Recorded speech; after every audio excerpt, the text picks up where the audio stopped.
Olá, seja bem-vindo a mais um programa Investidor em Ação com o tecnólogo Gilvan Bueno. Nosso programa aqui nos canais do CRA-RJ.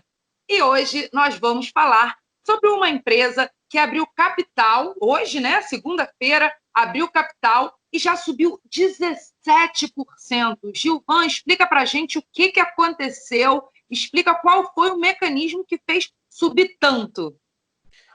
Primeiro, Érica, é uma alegria muito grande destacar esse IPO e dar boa tarde a todos os nossos ouvintes. Por quê?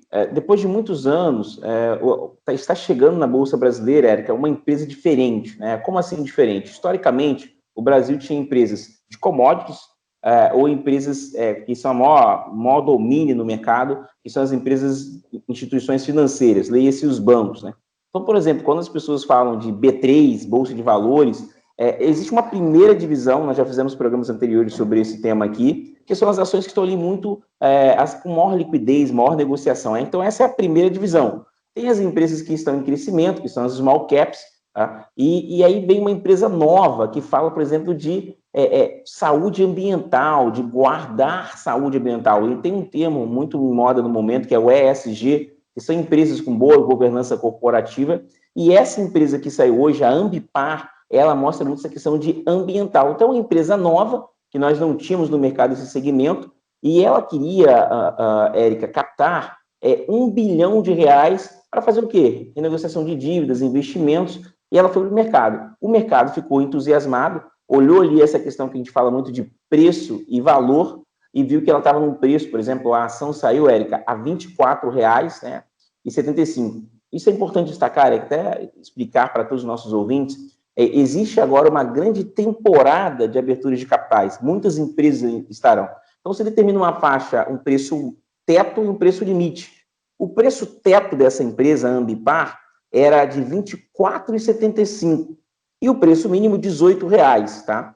Então, nesse cenário, ela saiu no teto, ou seja, os investidores foram ali atrás do preço máximo de R$ 24,75. Então, ela saiu, o mercado olhou para ela e falou, nossa, tem aqui uma empresa com boa gestão, uma empresa com boa margem de lucratividade, e são temas que um profissional registrado no CRA pode encontrar na faculdade corporativa, né, de lucratividade. Então, o profissional do CRA ele consegue observar isso. Então, os investidores gostaram muito, eu fiquei bastante impressionado, não me lembro aqui de qual foi o último IPO com essa alta logo no primeiro dia. E, Gilvan, e como que a gente pode fazer essa valorização da empresa? Preço máximo, preço mínimo? Como é que é feito isso para abrir o capital no IPO da B3?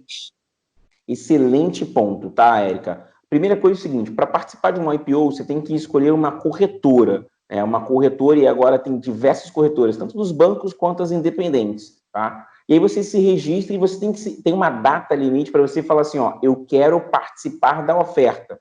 Então, quando você determina que você quer participar da oferta, vai ter uma coisa chamada rateio. Então, por exemplo, você põe um preço, assim, por exemplo, eu tenho R$100 mil, um exemplo assim, um número grande, tá? Eu tenho R$100 mil, então eu quero fazer uma reserva de R$100 mil, tá? Isso significa, Érica, que você vai receber R$100 mil? Não. Isso significa que você irá participar de um rateio, de uma distribuição. Como é que funciona isso? Imagine que eu tenho 1 milhão de ações, tá?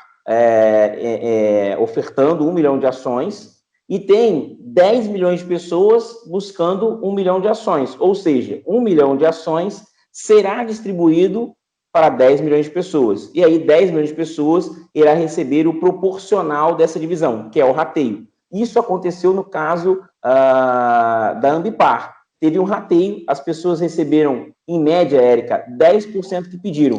Isso é importante porque muitas pessoas, quando vão participar do IPO, acreditam que irão receber integralmente o que pediram, Érica. E não, ele vai receber o rateio. Como a procura foi muito boa, as pessoas receberam 10% do que pediram. Outros IPOs que não mostram tanto interesse, tanto apetite, Érica, as pessoas podem receber de maneira integral, ou seja, pediu 100 mil, recebe 100 mil. Mas lembre-se, sempre tem um rateio, e o rateio depende da quantidade das pessoas que participaram. E para participar desse rateio, você tem que ter uma conta numa corretora e tem que ter saldo nessa corretora. E tem que ter, normalmente, o saldo que você está pedindo. Por exemplo, se você pediu 10 mil reais, Érica, você tem que ter 10 mil reais. Tá? É para cobrir mesmo, né? Para cobrir o valor. Excelente. Entendi. E, Gilvan, você participou agora, há pouco tempo, né, da revista RBA, Revista Brasileira da Administração, uma indicação do CRA-RJ, para falar sobre o valor da empresa, não o valor monetário, né? A diferença entre preço e valor da empresa. Explica para a gente, mais ou menos, como é que foi isso, o que você contribuiu ali para fazer essa diferenciação preço-valor da empresa. Excelente ponto, mais uma vez, Érica. Primeiro, agradecer imensamente a Kátia, a Comissão de Finanças que eu represento, e principalmente a você também, que participou desse momento. A Kátia ali indicando meu nome. Para quem não conhece, a Kátia é uma excelente profissional aqui da área de comunicação, uma amiga querida. Eles queriam falar muito sobre valuation, que é um tema muito relacionado à abertura de capital, IPO, tá? Porque existe uma diferença muito clara entre preço e valor. Preço é quanto eu estou pagando por um bem, mas às vezes esse bem tem um valor muito maior. E isso ficou muito exemplificado nesse exemplo da Ambipar. Por quê? As pessoas pagaram R$ 24,75, mas as ações tiveram uma alta de 17%. Ou seja, por mais que o preço saia em R$ 24,75, os investidores enxergam um valor muito maior. Por exemplo, a gente olha aqui a Magazine Luiza, vamos pegar aqui que é o grande caso dos investidores agora no mercado, né? Então, vamos dizer que a ação da Magazine Luiza esteja negociando 20 vezes o seu lucro. O que quer dizer isso? Vamos dizer que ela tem um lucro de 10 e a ação está 200, por exemplo, 300, 400. Então, o preço dela não corresponde ao valor, corresponde a um valor muito maior. Isso também pode ser para baixo. Algumas empresas têm algum momento ruim, Érica, na sua dinâmica operacional, e elas têm uma grande desvalorização. Por exemplo, alguns casos conhecidos no Brasil atualmente é o preço da Cielo. O valor da Cielo, o preço da Cielo não remete ao valor. Por exemplo, o valor dela é muito maior, mas o preço dela é muito baixo.